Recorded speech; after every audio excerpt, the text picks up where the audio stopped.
I was supposed to be flying from Manchester to Hong Kong, one connection in Zurich, a couple of flights, some airport food, and I'd be in Hong Kong the next day.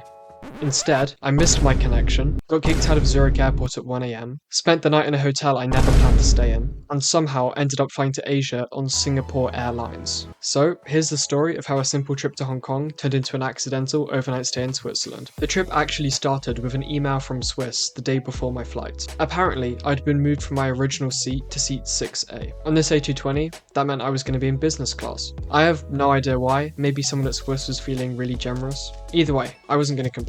So, the next morning, I headed to Manchester Airport. I got there early, did a bit of plane spotting, and met up with a friend who was also going to Hong Kong, although via Helsinki with Finnair, and everything seemed to be completely normal. Before long, my friend got on his flight, leaving me behind. Then, I noticed my flight was delayed. Now, at first, I wasn't too concerned because I had a 55-minute layover in Zurich, which isn't exactly comfortable, but it is still technically possible. But then the delay got worse. Turns out some really lovely person decided to break something involving the tow bar. At this point, I realized I might be in trouble. Eventually, boarding did start, and I made my way onto the aircraft. Everything was finally going my way. For 30 seconds. When I got to my seat, there was a girl who looked to be around 7 years old sitting next to me.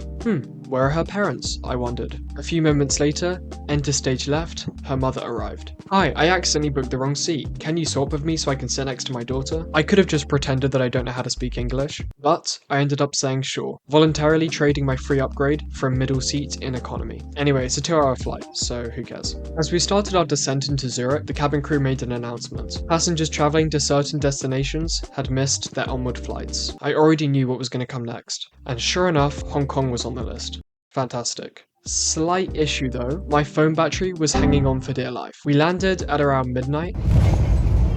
I eventually did find somewhere to charge my phone, and I started thinking through my options. Maybe I could just stay at the terminal overnight, figure out what Swiss had done with my booking, sleep on a bench, whatever. So I found a place to sit down, plugged in my phone, and looked through my emails. That's when the airport staff came up to me and told me that the terminal had closed for the night and that I had to leave. They also handed me an amenity kit, which is nice, you know, because when you're a 15-year-old being evicted from an airport at 1 a.m, what do you need to do? Oh yeah, comb your hair. So there I was, outside Zurich airport at 1 a.m. Now this was slightly problematic because I had no hotel booked, no idea where I was sleeping, and I'd never planned on entering Switzerland in the first place. So I called my dad and he managed to book me a hotel nearby. I walked over there through what felt like an abandoned shopping centre. This place is so empty. Alongside some random Swiss woman who looked just as lost as I was. I think it's this way. Eventually, I made it to the hotel and checked in. There were giant Omega Seamaster clocks on the walls for some reason. The room was nice, but there was still one question left. How exactly was I going to get to Hong Kong tomorrow? The next morning, I woke up expecting some truly awful rebooking. Alright guys, it's coffee time. It's supposed to be plugged in. Then I checked my emails. I'd been rebooked with Singapore Airlines. You know, the airline that's been rated as best in the world 5 times. So somehow, through a combination of bad luck and good luck cancelling each other out, missing my flight had actually improved my trip. I headed back to the airport and, with a decent bit of time before departure, made my way up to the observation terrace.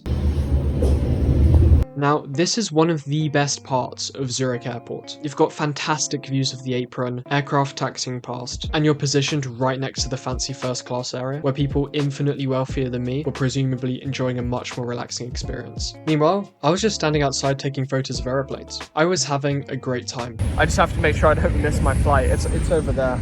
Singapore Airlines. Eventually it was time to board. Then almost immediately I realized Singapore Airlines does things a little differently, because despite being sat firmly in economy, I was handed a hot towel. I'd spent the previous night being evicted from an airport and now was being handed free hot towels in economy. The flight itself was excellent, the food on board was pretty good, and before long we were descending into Singapore. Unfortunately my connection was only around 30 minutes, which meant that I wasn't able to explore Changi Airport, and most tragically meant that I wasn't able to explore the Jewel, you know, the giant indoor waterfall thing with the trains going through it. First world problems. Anyway, I was finally at the airport and managed to speedwalk all the way to my gate. Thankfully I made it, and soon enough I was boarding the final flight to Hong Kong aboard an Airbus A350. And yes, another hot towel. We pushed back from the gate just as the sun was rising. Outside the window, a Nippon Cargo 747 sat waiting behind us. Then we rode onto the runway and finally set course for Hong Kong. After everything that had happened over the previous 24 hours, I was actually going to make it.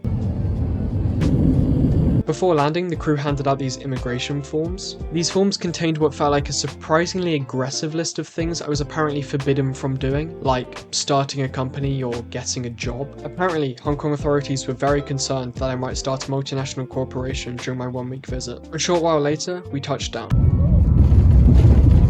Honestly, I couldn't complain. The trip itself was great, Hong Kong was amazing, and I even managed to squeeze in a quick side quest to Macau. If you've ever had a connection that's gone really wrong, let me know about it in the comments. Also, I'm finally uploading again. I've got quite a few new trips planned, and I'm planning on continuing my airline rating series. So, if you want to follow along, subscribe. Thanks for watching, and I'll see you in the next one. Bye.